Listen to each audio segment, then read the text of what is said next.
Primeramente, si tú dices a una persona, ¿sabes que eres pecador? Si dices sí, no significa nada. El diablo sabe que es pecador. ¿Te das cuenta? Pregunta al diablo. Él te va a decir, por supuesto soy pecador. El mejor pecador que hay. Entonces, simplemente preguntar a una persona si sabe si es pecador no significa mucho. La pregunta es, desde que has escuchado el Evangelio, ¿Dios ha obrado en tu corazón de tal forma que ahora aborreces el pecado que antes amaste? Hay un cambio del corazón, en el corazón. Cuando una persona, para ser salvo, una persona tiene que arrepentirse.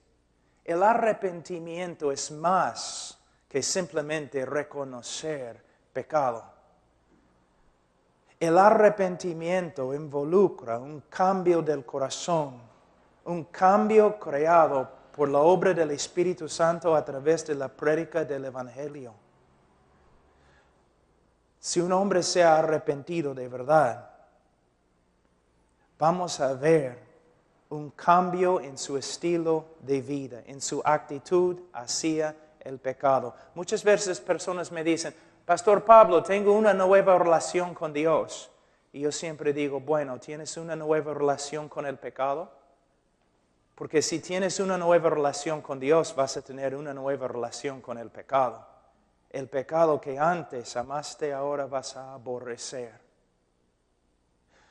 Pero si una persona dice que sí, sabe que es un pecador, entonces preguntamos, ¿quieres ir al cielo? ¿Quién no? ¿Quién va a decir, no, me gustaría ir al infierno? ¿Quieres ir al cielo? Mira, todos quieren ir al cielo. Es que nadie quiere que Dios esté cuando llegue. Todos quieren ir al cielo, pero no es la pregunta. La pregunta es, ¿ahora estimas al Dios que antes ignorabas y hasta odiabas? Tu relación con Dios ha cambiado. Todo el mundo acá quiere ir al cielo. Por esta causa tenemos teoría política, estudiamos la ciencia política, todo lo demás, para tratar de crear un cielo en la tierra. Todos los hombres quieren ir al cielo, pero pocos hombres buscan a Dios. Entonces la pregunta no es, ¿quieres ir al cielo? La pregunta es, ¿Dios ha obrado en tu corazón de tal forma que ahora puedes entender algo de su valor y tienes un nuevo deseo de buscarle? Si una persona dice que es pecador y si una persona dice que sí quiere ir al cielo, mayormente en el evangelismo en el día de hoy preguntamos, ¿quieres orar para que Cristo entre en tu corazón? Bueno, hay un problema ahí porque no hay ningún texto en la Biblia que sostiene una pregunta así. No hay, no existe. Vamos a Marcos un ratito. Esa es solamente una introducción, no es la prédica, pero quiero que vean el problema. Marcos 1, 15 o 14, vamos a decir. Después que Juan fue encarcelado, Jesús vino a Galilea predicando el evangelio del reino de Dios, diciendo, el tiempo se ha cumplido y el reino de Dios se ha acercado. Ahora, ¿quién quiere que yo entre en su corazón?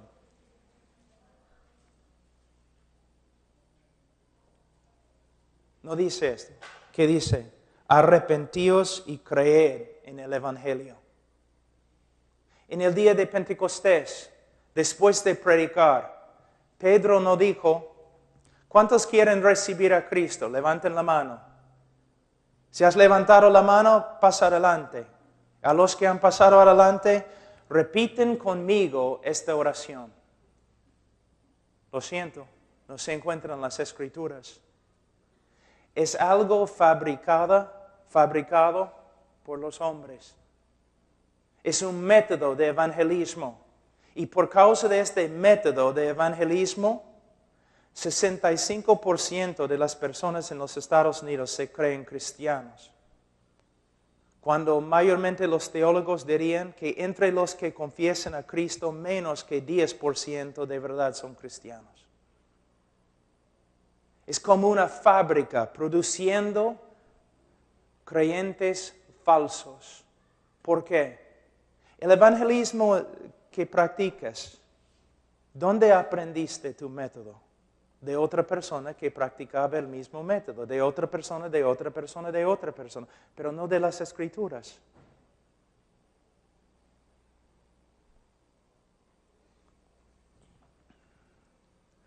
Otro problema muy grande en el evangelismo es el tema principal del evangelio. Pocos entienden lo que es el tema principal. Mayormente decimos a las personas, Cristo murió. Cristo murió. ¿Por qué? Por causa de nuestro pecado, pero no contesta la pregunta. ¿Por qué tenía que morir por nuestros pecados? ¿Y cómo tenía que morir cuando estaba en la cruz? Mayormente tenemos de nuevo un evangelio muy superficial. Cristo murió por ti. ¿Pero por qué? Por causa del pecado. ¿Pero por qué? Necesitamos entender que el evangelio comienza con el carácter de Dios, los atributos de Dios. Y vamos a Romanos capítulo 3 un ratito, voy a mostrarles algo. Romanos 3.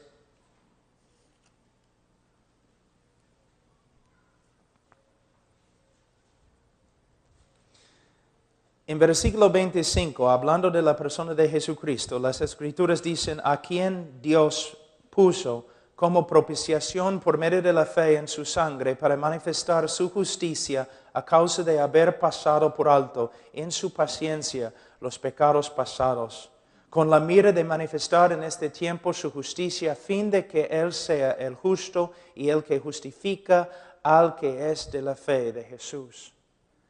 Muchos teólogos han dicho que este texto es el texto más importante en toda la Biblia. Y de hecho, si no entiendes este texto, sería muy difícil predicar el Evangelio. ¿Qué está diciendo Pablo? Él habla de una palabra muy importante, propiciación. ¿Sabe lo que es? Él habla de la necesidad de que Dios sea justo y el que justifica al pecador. Aquí podemos ver la parte principal de lo que es el Evangelio. ¿Por qué Cristo tenía que morir y cómo tenía que morir? Primeramente, tienes que ver algo. Si Dios es justo, Él no puede perdonar. Si Dios es justo, Él no puede perdonar. Les doy un ejemplo, es un ejemplo que doy siempre. Vamos a decir que alguien ha matado a toda tu familia y tú capturas a la persona que ha asesinado a tu familia y lo lleves a la policía. Y la policía presenta al asesino al juez. Y el juez mira a la persona que ha matado a toda tu familia y dice, soy un juez lleno de amor, por eso te perdono. Te perdono. Vete. ¿Cómo vas a responder? Tú vas a decir que el juez es más corrupto que los mismos criminales a los cuales él da libertad. Tú vas a escribir el presidente, el Congreso. Quizás vas a llamar el periódico para quejarte acerca de un juez tan corrupto como él. ¿Por qué? El juez tiene que hacer justicia. Si un juez no hace justicia, no es un juez justo. Dios es el juez de toda la tierra. Él no puede simplemente perdonar al pecador. Antes que Él puede perdonar, Él tiene que satisfacer su propia justicia. Alguien tiene que pagar. Tú dices, claro, Cristo tenía que pagar. ¿Pero cómo? En el mundo hispano hay algo que yo he dado hay algo que llamo el evangelio romántico. Es un evangelio que no tiene mucho que ver con las Escrituras. Presenta a Jesús como un mártir. Habla siempre de todo lo que los romanos y todo lo que los judíos hicieron a Jesús en la cruz.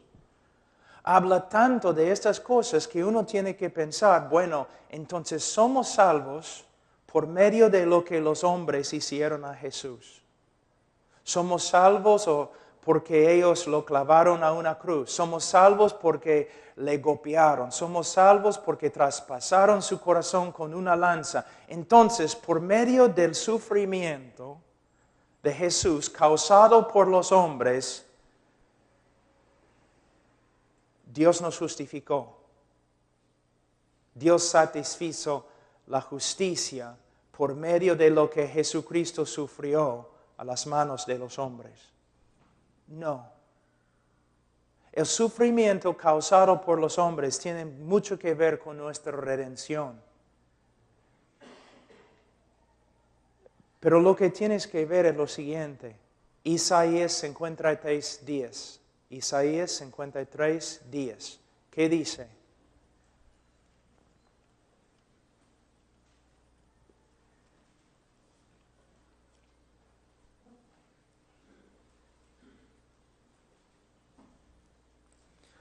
Con todo eso, Jehová quiso quebrantarlos, sujetándole a padecimiento.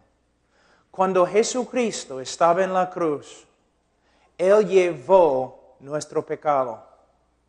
Y toda la ira de Dios, todo el castigo de Dios, todo el aborrecimiento de Dios, justo aborrecimiento de Dios contra la maldad del hombre, cayó sobre su Hijo. Nosotros debemos morir separados de Dios y pasar toda la eternidad separados de Dios. En la cruz, Cristo llevó nuestro pecado fue imputado a Cristo. ¿Y qué clamó Cristo a Dios? Dios mío, ¿por qué me has desamparado? Entonces, una separación entre el Hijo y el Padre. Y toda la ira de Dios que debe caer sobre ti, cayó sobre el Hijo. Somos salvos, justificados, no principalmente por causa de lo que los romanos hicieron a Jesús en la cruz. Somos salvos por medio de lo que el Padre hizo a su propio Hijo en la cruz. Lo quebrantó. Una ilustración que quizás puede ayudarte es la historia de Abraham e Isaac. Abraham dice de él que él llevó a su hijo, su único hijo que amaba, a la montaña. Y allí, según el decreto de Dios, iba a matarlo. Pero cuando Abraham se sometió a la voluntad de Dios y estaba por matar a su hijo, un ángel clamó y dijo, no, Abraham, Dios va a proveer. Isaac, salió salvo. Tú dices, qué bonita historia, qué fin de la historia tan bonito, ¿no? Pero no es el fin de la historia. 2000 años después, Dios el Padre puso su mano sobre la frente de su hijo, agarró el cuchillo y mató a su propio hijo. Alguien tenía que morir bajo la ira de Dios para satisfacer la justicia de Dios. Tengo una pregunta. ¿Has escuchado el Evangelio muchas veces predicado? ¿Cuántas veces has escuchado lo que acabo de enseñar yo? Casi nunca. La énfasis siempre, lo que los hombres hicieron a Jesús, ¿no es cierto? Siempre. Mira lo que los hombres hicieron a Jesús. Durante la Semana Santa en las iglesias evangélicas, todos los pastores predicando acerca de qué? Acerca de lo que los hombres hicieron a Jesús. La corona, el látigo, la lanza, y casi nunca mencionan lo que de verdad nos salva. Alguien tenía que morir bajo la furia de Dios. Su ira, su justicia, para satisfacer su justicia. Ahora puedes entender por qué el Evangelio tiene poco poder en el día de hoy, porque no estamos enseñando el Evangelio. Ahora, voy a pasar un poquito. Mañana voy a empezar con la depravidad humana, pero voy a pasar un poquito por este texto en Romanos 3. Yo sé que lo he predicado varias veces acá, pero hay personas nuevas y es necesario. Por cuanto todos pecaron, 3:23 de Romanos, por cuanto todos pecaron y están destituidos de la gloria de Dios. Los niños aprenden este texto, ¿no es cierto? Aprenden este texto en la escuela dominical, pero ¿sabes lo que significa? Por cuanto todos pecaron. Las confesiones históricas de la iglesia cristiana definen el pecado como cuando uno no se conforma a la voluntad de Dios. Cuando uno se extravía de la voluntad de Dios, es pecado. Pecado. En el día de hoy el pecado no significa mucho, porque mayormente los predicadores no predican con respecto al pecado. Rara vez se menciona, y cuando se menciona no se explica. Cuando estamos predicando el Evangelio de Cristo, tenemos que hablar mucho del pecado. Mucho. ¿Por qué? Porque el hombre tiene que entender que está perdido antes que va a buscar la salvación. Voy a usar el apóstol Pablo como un ejemplo. El libro de Romanos no es una teología sistemática, pero tiene, ¿no?, algunas características de una teología bien ordenada, casi sistemática. Pablo iba a ir a la iglesia en Roma y luego iba a ir a España, y él está enviando una carta para enseñarles lo que él creía. Fíjate. En los primeros 3 capítulos del libro de Romanos, ¿qué hace Pablo? Él lucha bajo la inspiración del Espíritu Santo y con toda su fuerza intelectual, él lucha para lograr una cosa: condenar a todo el mundo. ¿De verdad? Condenar a todo el mundo. 3 capítulos dedicados ¿a qué? A condenar al mundo, a demostrar el pecado del mundo, del hombre, y la condenación que es el resultado de su pecado. Y termina aquí en capítulo 3, puedes decir aquí, versículo 19, pero sabemos que todo lo que la ley dice, lo dice a los que están bajo la ley, para que toda boca se cierre y todo el mundo quede bajo el juicio de Dios. No podemos tratar el pecado ligeramente, como se hace en el día de hoy. ¿Te das cuenta? La mayoría de las iglesias crecen porque hablan de victoria, milagros, prosperidad, dones, un montón de cosas. Pero están haciendo igual como los falsos profetas en el libro de Jeremías: paz, paz, cuando no hay paz. Gente que está hablando de sus dones, sus milagros, su victoria, su prosperidad, mientras viven en pecado. Sus hogares son un desastre. Hablan, caminan, se portan como diablos. Muchas personas en el día de hoy que están en las iglesias evangélicas ni son salvas. Y una de las razones por las cuales no son salvas es porque los predicadores no están predicando el evangelio.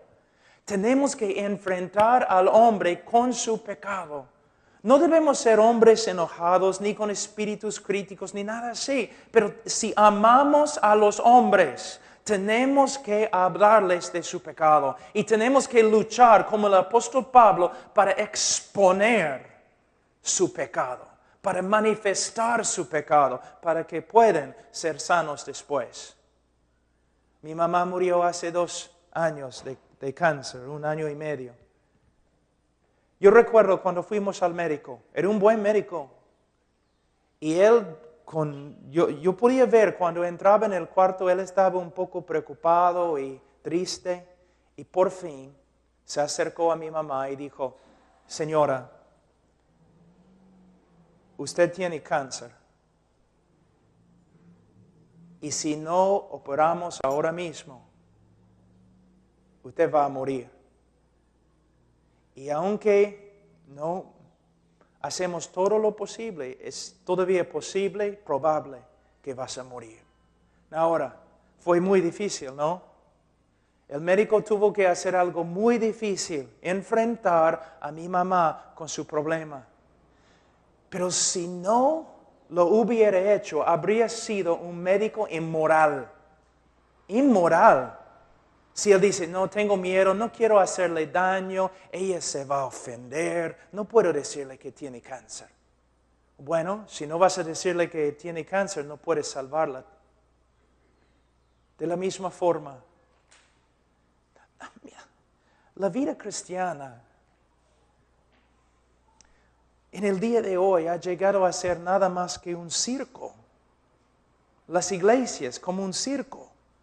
Gritos, cantos, milagros, personas cayendo al suelo, un montón de cosas. ¿Dónde está el Evangelio? ¿Dónde está el Evangelio de Cristo? Pero aún en las iglesias bautistas, hablando de un montón de cosas, métodos de evangelizar, métodos de hacer misiones, un montón de cosas, pero no predicamos el Evangelio. Y el Evangelio que predicamos es una versión muy reducida que no tiene poder. ¿Qué debemos hacer? Debemos seguir el ejemplo del apóstol Pablo. Debemos usar las Escrituras para exponer, para manifestar el pecado de los que nos oyen. Pero también no solamente debemos hablar del pecado, pero debemos hablar de la solución, que es la gracia de Dios. La gracia de Dios. Que la salvación no es por medio de las obras, sino por medio de una obra de Dios, por medio de la gracia. En versículo 23 dice, por cuanto todos pecaron y están destituidos de la gloria de Dios, siendo justificados gratuitamente por su gracia. Gratuitamente. Todo el mundo en el día de hoy habla de la justificación. La religión siempre habla de cómo puede un hombre tener una relación con Dios. El judío dice, por medio de amar la ley, por medio de guardar la ley. El musulmán dice básicamente lo mismo con otro libro. El cristiano es totalmente diferente. Les voy a dar un ejemplo. Nos acercamos a un judío y decimos, Señor, si usted muriera ahora mismo, ¿dónde iría? Bueno, al cielo. ¿Por qué? Porque amo la ley de Jehová y soy buena gente. Yo guardo la ley, pues. Ya. Señor musulmán, si usted muriera ahora mismo, ¿dónde iría? Al cielo. ¿Cómo? ¿Por qué? Bueno, amo el Corán y guardo las leyes del Corán. Doy limosnas, visito a los lugares santos, voy a ir al cielo. Pero llegamos al cristiano. Cristiano, si murieras ahora, ¿dónde irías? Al cielo. ¿Por qué? Bueno, nací en pecado, he violado todas las leyes de Dios y merezco el infierno. Y decimos, pero cristiano, un ratito. Los otros dos entiendo. Ellos dicen que deben ir al cielo porque son, bueno, merecen ir al cielo por medio de sus buenas obras. Pero tú me dices otra cosa. Tú me dices que vas a ir al cielo aunque merezcas al infierno. ¿Cómo puede ser? Y el cristiano responde, yo voy a ir al cielo basado en los méritos de otro, mi Señor Jesucristo. Pero una persona no puede aún empezar a apreciar la gracia a menos que entienda algo de su depravidad. Otra noche en la selva, estábamos ahí en ceja de selva, entonces la parte alta de la selva. Y durante el día, calor, calor, calor. Y tú puedes mirar al cielo y no hay ninguna estrella, no puedes ver una estrella. ¿A dónde fueron las estrellas? ¿Se escondieron? ¿Por qué no podemos ver las estrellas? Pero en la noche sí, puedes ver las estrellas. ¿Por qué? Las estrellas, puedes verlas en la noche por causa de la oscuridad que rodea. Resplandecen. Más oscura sea la noche, más que podemos ver las estrellas de la misma forma. Por esta causa hablamos de la depravidad humana, hablamos del pecado específicamente y intentamos con las Escrituras condenar al mundo. Porque se puede ver la gracia de Dios cuando se contrasta con el pecado del hombre. ¿Por qué somos salvos? Los méritos de Cristo Jesús. Es nuestra gloria. Ahora, dice, siendo justificados gratuitamente por su gracia. Hay una profecía donde dice que iban a aborrecer o odiar al Mesías sin causa. Y se repite de nuevo en el Nuevo Testamento en griego. Que iban a odiar al Mesías sin causa.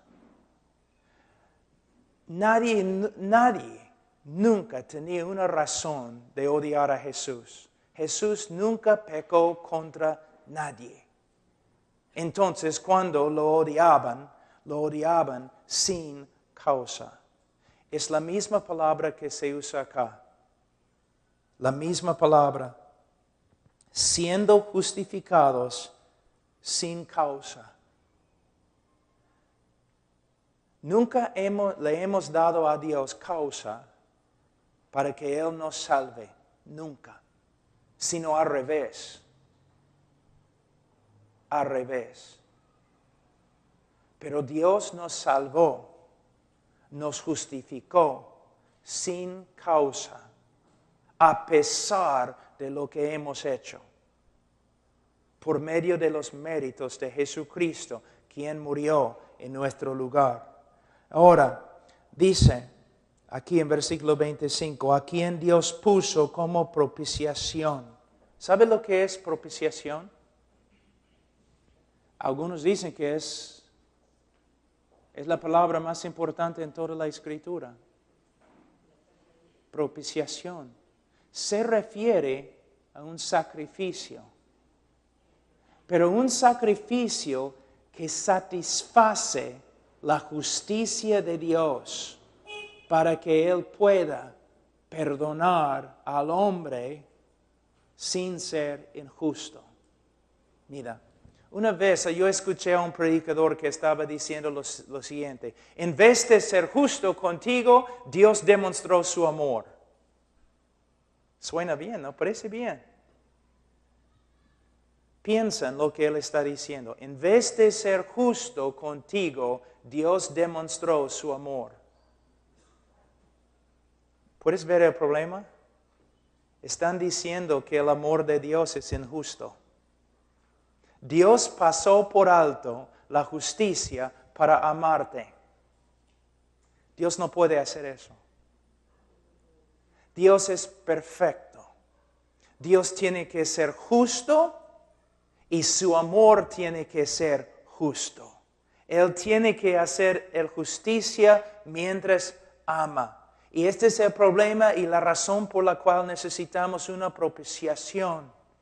La Biblia dice en Proverbios 17:15, el que justifica al impío es una abominación ante Jehová. Escucha.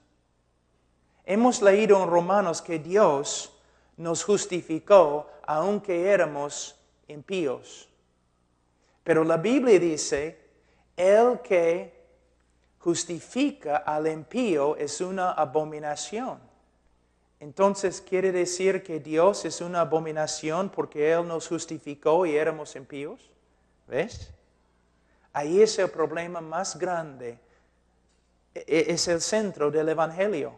¿Cómo puede Dios, como Pablo dice aquí en Romanos 3, cómo puede Dios ser justo y a la vez justificar al impío? Es el problema más grande de las Escrituras. Si Él es justo, tiene que condenar al impío. Pero si nos condena, no hay esperanza de salvación. Si Dios hubiera condenado toda la tierra, todos los hombres al infierno, así, al toque, si lo hubiera hecho, no habría ningún problema filosófico ni teológico, porque es exactamente lo que la tierra merece. Es exactamente lo que el hombre merece. Había necesidad de explicaciones cuando Dios empezó a salvar.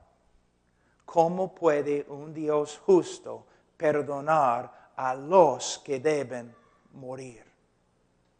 Bueno, Él puede hacerlo solamente porque al morir Jesucristo satisfizo una vez para siempre la justicia de Dios.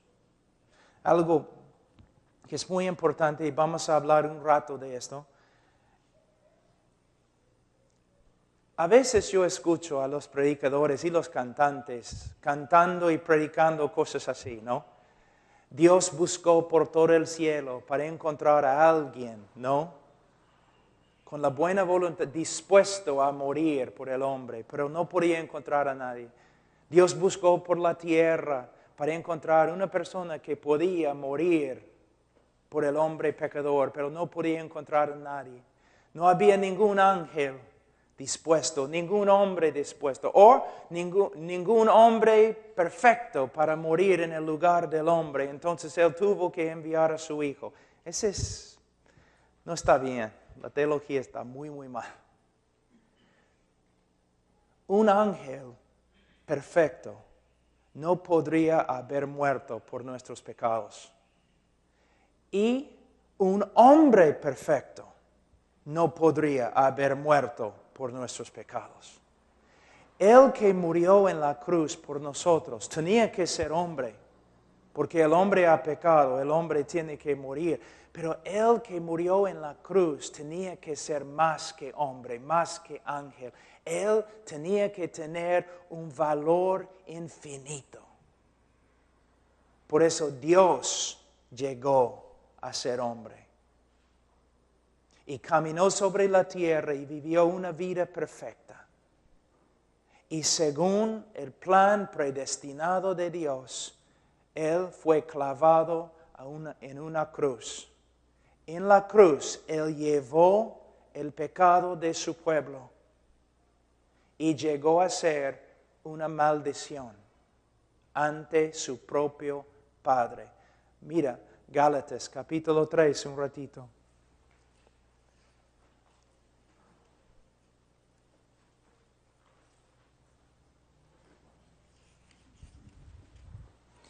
Gálatas 3, 10.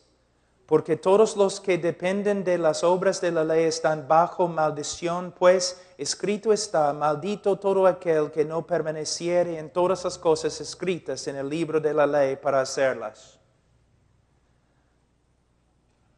En el día de hoy, en muchas iglesias, una maldición significa, bueno, uno se enferma o uno no prospera económicamente. No hay ninguna palabra en ningún idioma que puede describir cuán horrible es ser bajo una maldición.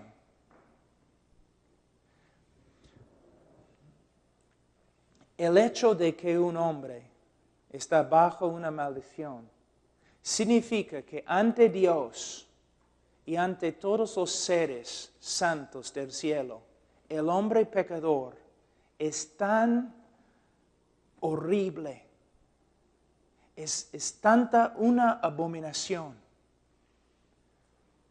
que la última cosa que el hombre pecador va a escuchar cuando él toma su primer paso para entrar en el infierno, la última cosa que él va a escuchar en el cielo es todos los seres del cielo poniéndose de pie y aplaudiendo a Dios porque Dios le ha condenado.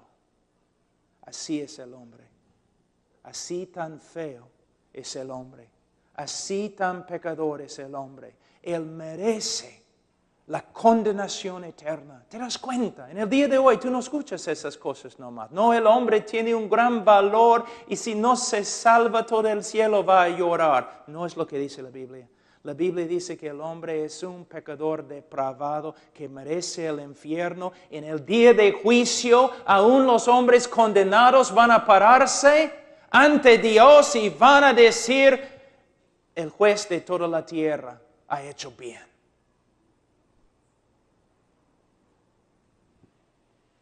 Pero la Biblia dice en versículo 13, Cristo nos redimió de la maldición de la ley, hecho por nosotros maldición.